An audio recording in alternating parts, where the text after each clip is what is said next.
Hello friends, this is your first lecture of business studies. I hope you will understand it is very interesting subject. Um, Starting from the first topic which is history of commerce. History of commerce से पहले हमें commerce का meaning पता होना चाहिए. Commerce means all those activities which are related with exchange and distribution of goods and services. Exchange means जब हम एक चीज़ खरीदने के लिए मनी को दे रहे हैं और वो चीज़ खरीद रहे हैं, वो हमारे पास आ रही है यूज़ करने के लिए, that is called exchange. Means लेन देन. इसमें दो एक्टिविटीज़ इन्वॉल्व हैं, एक तरफ लेना है, एक तरफ देना है. और उसके बाद आ जाता है डिस्ट्रीब्यूशन. डिस्ट्रीब्यूशन मीन्स जो गुड्स प्रोड्यूसर ने प्रोड्यूस कर लिए, उसके बाद उसने उनको यूजर्स तक पहुंचाना है या कंज्यूमर्स तक पहुंचाना है, उसे हम बोलते हैं डिस्ट्रीब्यूशन. और ये पूरा जो प्रोसेस है, ये जो सारी एक्टिविटीज़ हैं जो कि एक्सचेंज और डिस्ट्रीब्यूशन से रिलेटेड हैं, वो सारी आ जाती हैं कॉमर्स के अंदर. कॉमर्स जो है बहुत ही पुरानी टर्म है. एंशियंट पीरियड से हम सुनते आ रहे हैं कि जो इंडिया है एक कॉमर्शियल सेंटर था, एक बहुत बड़ी ट्रेडिंग कम्युनिटीज़ यहाँ पर स्टार्टिंग से ही रही हैं. फर्स्ट सेंचुरी से लेके 7th सेंचुरी तक इसे स्वर्ण भूमि भी कहा जाता था. ये बहुत ही इम्पॉर्टेंट है ये चीज़ याद रखना कि कॉमर्स जो है बहुत ही पुरानी टर्म है जो इंडिया में यूज़ हो रही है. उसके बाद एक एग्जांपल भी है मेरे पास जो है हड़प्पा एंड मोहनजोदाड़ो के बारे में. हड़प्पा एंड मोहनजोदाड़ो जो थे, इनके कनेक्शंस थे मेसोपोटामिया के साथ, जो कि एक ट्रेडिंग कनेक्शंस थे. ये बहुत सक्सेसफुल बिजनेस डीलिंग्स होती थी तब उनके बीच में. उसके बाद हम स्टार्ट कर देते हैं हिस्ट्री ऑफ कॉमर्स में. सबसे पहले है barter system. Barter system means जब गुड्स के बदले में गुड्स ही मिल जाती हैं, उसे बार्टर सिस्टम कहा जाता है. पुराने टाइम में लोगों के पास मनी नहीं होती थी, मनी की इवोल्यूशन ही नहीं हुई थी उस टाइम पे, तो लोग क्या करते थे कि जो चीज़ उनके पास जाता है वो देख के जो उनकी ज़रूरत की चीज़ है उसको वो ख़रीद लेते थे. वो बार्टर सिस्टम था. लेकिन उसमें बहुत सारी प्रॉब्लम्स आ रही थी लोगों को. गुड्स को एक्सचेंज करना मतलब डिफ़िकल्ट था. जो चीज़ें उनको चाहिए वो उन्हें मिल रही हैं या नहीं मिल रही. तो इसकी वजह से बहुत सारे एम्परर्स ने, बहुत सारे किंग्स ने ये सोचा कि क्यों ना मनी की इन्वेंशन की जाए. तो उन्होंने मेटल के कॉइन्स बनाने शुरू कर दिए. गोल्ड के, सिल्वर के, कॉपर के, इन चीज़ों के वो कॉइन्स बनाते थे. उन पे उनके सिंबल्स होते थे और उन कॉइन्स को यूज़ किया जाता था बिज़नेस करने के लिए. कुछ भी खरीदने बेचने के लिए उनको यूज़ किया जाता था उन कॉइन्स को. उसके बाद थोड़ी सी प्रॉब्लम तब भी आ रही थी बिज़नेस करने में. जैसे कई लोग चाहते हैं कि वो क्रेडिट पे गुड्स को खरीदें या बेचें, तो इसके लिए कोई इंस्ट्रूमेंट आना चाहिए था. तो उस टाइम पे हुंडीज़ की इवोल्यूशन हुई इंडिया में. Hundis are the promissory note which are unconditional and used as negotiations. तो ये जो हुंडीज़ हैं ये अनकंडीशनल होती थी, प्रोमिसरी नोट्स होते थे ये, जिन पे जैसे फॉर एग्जांपल एक पर्सन ने किसी मर्चेंट से गुड्स खरीदी और उसको उसने मनी पे करनी थी, से 5000 मनी उसने पे करनी थी. तो उसने क्या किया, उसके बदले में एक बिल बना के दे दिया कि आप बिल रखो, ये बिल जो है आप 3 months के बाद मैं आपको इसकी मनी दे दूँगा, तब तक आप ये बिल रख लो. तो वो एक हुंडी की तरह उसको यूज़ कर लिया जाता था. After 3 months he has to pay the money back to the merchant. Right? Now next is money as a medium. ये हो गया. उसके बाद है indigenous banking system. Indigenous banking system means indigenous का वैसे जो इस पर्टिकुलर वर्ड का पर्टिकुलर मीनिंग ये है, इंडिजीनियस बैंकिंग सिस्टम. इंडिजीनियस का मतलब है स्वदेशी या देसी. तो ये भी एक बैंकिंग सिस्टम की तरह है। जैसे आप देखते हो आजकल कॉमर्शियल बैंक्स हैं बहुत सारे, SBI है, HDFC है, PNB है, बहुत सारे नॉन बैंकिंग इंस्टीट्यूशंस हैं जो कि मनी में डील करते हैं। इनका काम क्या होता है, मनी को लोगों की सेविंग्स को डिपॉजिट कर लेना, उसके बदले में उनको इंटरेस्ट दे देना, या फिर लोगों को लोन्स प्रोवाइड करना, उसके ऊपर उन्होंने इंटरेस्ट चार्ज करना होता है। मेन फंक्शन ये है, और भी बहुत सारे फंक्शंस हैं जो बैंकिंग करते हैं, लेकिन इंडिजीनियस बैंकिंग सिस्टम में बेसिकली 2 ही मेन जो फंक्शंस थे वो होते थे। फर्स्ट होता था कि वो सेविंग्स को डिपॉजिट कर लेते थे। जो भी लोगों के पास सेविंग्स होती थी वो अगर चाहते तो वो इंडिजीनियस बैंकर्स के पास जाके वो मनी डिपॉजिट करा के कुछ इंटरेस्ट गेन कर सकते थे, लेकिन वो रेट ऑफ इंटरेस्ट बहुत कम होता था। लेकिन उसके अलावा जो दूसरा फंक्शन था वो था लैंडिंग मनी। वो उधार ले लेते थे इंडिजिनस बैंकर्स से, जो भी स्मॉल ट्रेडर्स होते थे या एग्रीकल्चर या जो भी लोग उनसे लोन्स लेते थे, उनको बहुत एक हाई इंटरेस्ट रेट पे उनको इंटरेस्ट पे करना पड़ता था। तो इंडिजिनियस बैंकिंग सिस्टम में कुछ सिग्निफिकेंस, कुछ अच्छी चीज़ें भी थी, कुछ डिफेक्ट्स भी थे। First of all we will discuss about significance. First significance है क्रेडिट टू स्मॉल ट्रेडर्स।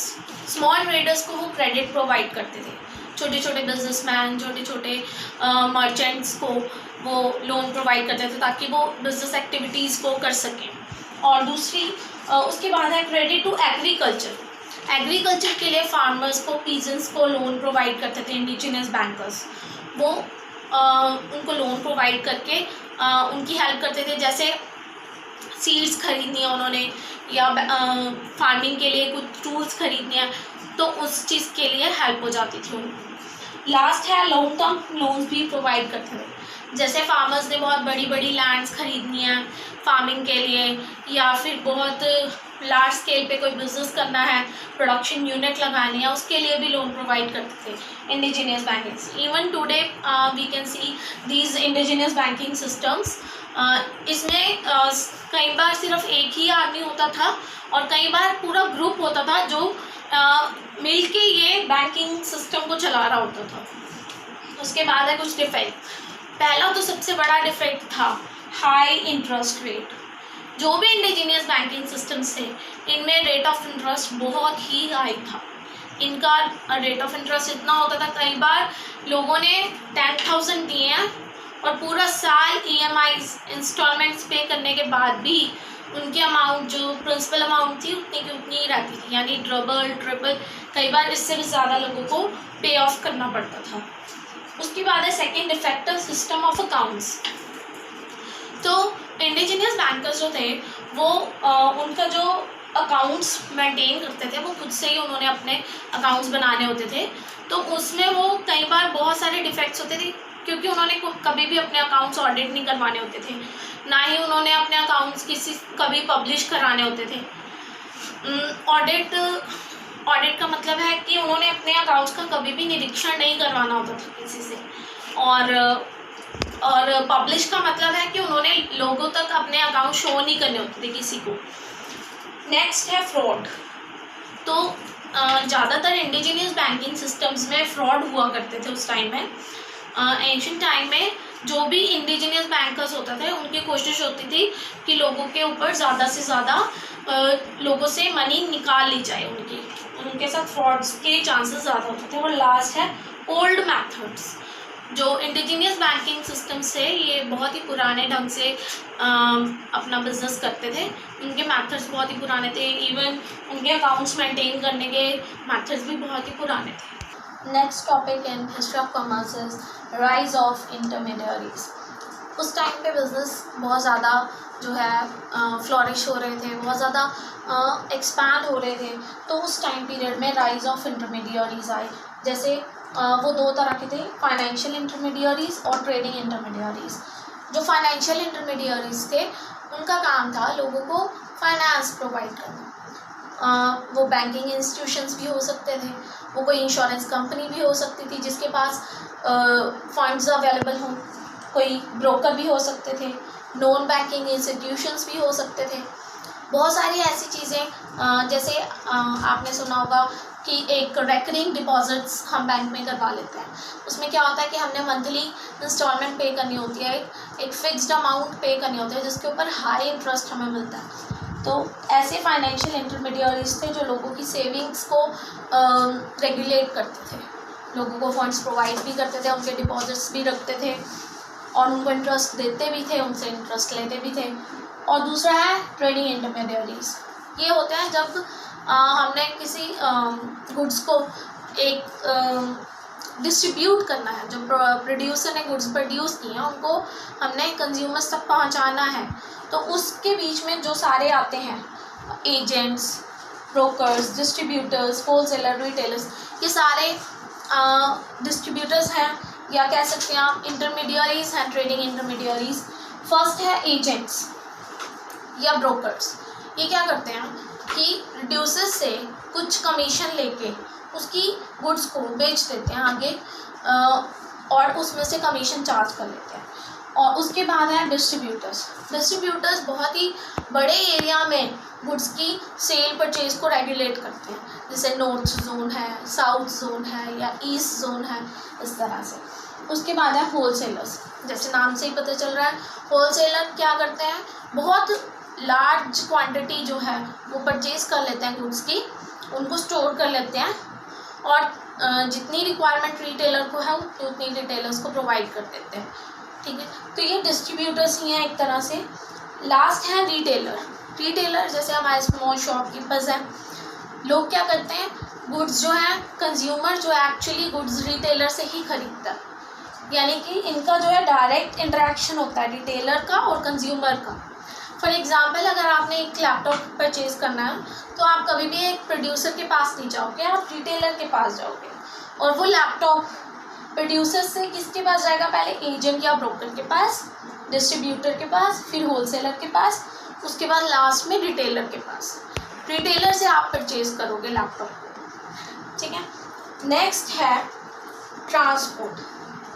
हमारी कंट्री में ट्रांसपोर्टेशन का भी बहुत बड़ा नेटवर्क है, वो लैंड नेटवर्क भी है, एयरवेज भी है। मोरोवर साउथ एरिया में जो वाटर चैनल्स बने हुए हैं हमारे, वाटर से कनेक्टेड, जो सी रूट से कनेक्टेड हैं, बहुत सारी कंट्रीज़ हैं हमारे साथ कनेक्टेड, तो उनके साथ हम इजीली बिजनेस कर सकते हैं, बिकॉज पानी के साथ, शिप्स के साथ हम उनसे मर्चेंट जो है मर्चेंट्स हैं वो चीज़ें खरीदते और बेचते हैं। बहुत ही लार्ज या कह सकते हैं बहुत ही ह्यूज लेवल पे ये बिज़नेस होते हैं, इंपोर्ट और एक्सपोर्ट के, जो शिप्स के थ्रू होते हैं। और मैं आपको बताती हूँ कि हिस्ट्री में इनकी क्या स्टेटस था। जब स्टार्टिंग में एंशियंट पीरियड में एयरवेज नहीं था, ज़्यादातर जो बिज़नेस होती थी, डीलिंग्स होती थी, वो लैंड नेटवर्क से होती थी या फिर वाटरवेज से होती थी। लैंड नेटवर्क से जो होता था, जैसे सिल्क रूट बनाया हुआ था नॉर्थ इंडिया में आप देखोगे कि सिल्क रूट बना हुआ था, जिससे लोग जो है गुड्स सिल्क को इंपोर्ट एक्सपोर्ट करते थे, और जो बाकी कंट्रीज थी वो उनके साथ और भी बहुत सारे पॉलिटिकल और कमर्शियल लिंक्स बने हुए थे। नेक्स्ट है वाटरवेज से स्पाइसेस जो हैं वो उनकी खरीद या बेच होती थी, खरीदते बेचते थे स्पाइसेस को, तो इसलिए उसको स्पाइस रूट भी कहा जाता था। ये साउथ इंडिया में था ज़्यादा जो एरिया था। और उसके बाद है, लेकिन आज की अगर हम बात करें तो बहुत सारे ट्रांसपोर्टेशन सिस्टम्स आया हमारे पास जिनको हम यूज़ कर सकते हैं बिजनेस करने के लिए। लैंड है, एयर है, हम एरोप्लेन से गुड्स को भेज सकते हैं। वाटर नेटवर्क है, शिप्स हैं, हम शिप से गुड्स को खरीद सकते हैं, बेच सकते हैं, इंपोर्ट एक्सपोर्ट में बहुत हेल्प करते हैं। पाइपलाइंस हैं, मेट्रोपॉलिटन सिटीज़ में बिज़नेस करने के लिए, एलपीजी का बिज़नेस डिस्ट्रीब्यूट करने के लिए, लोगों तक, घरों तक पहुंचाने के लिए पाइपलाइंस बिछी हुई हैं। वाटर प्रोवाइड करने के लिए भी पाइपलाइंस हैं। उसके बाद है केबल, इलेक्ट्रिसिटी है, डीटीएच कनेक्शंस है, ये केबल्स के थ्रू हमारे तक पहुंचते हैं।